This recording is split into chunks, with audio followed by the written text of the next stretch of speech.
آپ ہمیں یہ بتائیں کہ سینے میں جلن کی معدے میں تیزابیت کے علاوہ بھی کیا وجوہات ہو سکتی تو ہیں؟ میں اپنے مریض کو جیسے ہی کوئی مجھے کہے میرے سینے میں جلن ہے، میرے سینے پہ بوجھ ہے، مجھے متلی ہو رہی ہے، میرے یہاں کچھ ہو رہا ہے، تو میں تو اس کو کہتا ہوں یار بھائی آپ پہلے باقی کام کرائیں گے، میرے پاس آپ بعد میں آئیں گے۔ وجہ اس میں یہ ہے کہ ہمیں ایکسپیرینس سے پتہ ہے کہ اگر آپ کو سینے میں جلن ہے، اگر آپ کو ہاضمے کی وجہ سے کچھ ہو رہا ہے نا، تو آپ تڑپیں گے، تکلیف میں ہوئیں گے، شاید کوئی گالیاں شالیاں بھی دے دیں گے ڈاکٹر کو، لیکن آپ مریں گے نہیں، تو آپ کو کچھ نہیں ہوگا۔ لیکن اگر یہی کچھ اور ہوا تو جیسے آپ کے ایکسپیرینس، یہ آپ اکیلے نہیں ہیں احمد، یہ ایک لمبی لائن ہے۔ وہ کہتے ہیں نا جب ہم پڑھ رہے تھے ٹریننگ کر رہے تھے نا، تو ہمارا جو گورا پروفیسر ہوتا ہے وہ کہتا تھا کہ جی everybody comes with his own hammer, کہ ہر بندہ اپنا اوزار اپنے ساتھ لے کے آتا ہے، اور جیسے ہی کوئی آپ کو مریض نظر آئے نا تو آپ اس کو کہتے ہیں کہ یار ہاں اس کو تو میری والی بیماری نہ ہو۔ اب جس طرح اب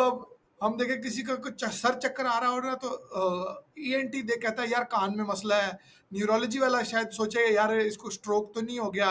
میرے جیسا نلائق گیسٹرونٹرولوجی دیکھے گا تو کہے گا یار وہ گولا چڑھ گیا سر پہ۔ تو اس لیے میرے ذہن میں سب سے پہلے جو چیز آتی ہے کہ ہم یہ رسک سرٹیفکیشن جسے ہم کہتے ہیں نا وہ کرنا شروع کر دیں کہ جی what is the most risky thing, سب سے خطرناک چیز کیا ہے، تو آپ اس کے شروع ہو جائیں۔ جو جان لیوا چیز ہے جیسے آپ نے کہا ہارٹ کا مسئلہ، تو میرا تو جیسے ہی کوئی سینے کی بات کرے، وہ جلن کہے، بھار پن کہے، الٹی کہے، جو مرضی کہے، ہمارے ذہن میں وہ بنا ہوا ہے کہ جو ٹی وی میڈیا نے بتا دیا نا یوں پکڑے گا اور گر جائے گا اور کہے گا او، وہ سب ہر جگہ نہیں ہوتا۔ سو اس لیے یہ وہ صحیح۔ بہت چھوٹی سی ونڈو ہوتی ہے اس میں نا، میں تو ہمیشہ سب سے پہلے یہ بات کرتا ہوں کہ جی ہارٹ والا مسئلہ ٹھیک کریں۔ اس کے بعد جو اب میرے فیلڈ میں آ جائیں تو ڈسپیپسیا یعنی کہ ایسڈ کا پرابلم، جس میں گرڈ بھی شامل ہے، انڈیجیشن بھی شامل ہے، بلوٹنگ بھی شامل ہے،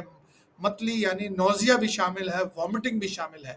اب یہ اگر ہم ان کو لسٹ کریں نا تو یہ آپ کو کئی بیماریوں کے ساتھ، اب جس طرح کڈنی والوں کو نوزیا جو ہوتا ہے وہ بہت عرصے سے چلتا رہتا ہے،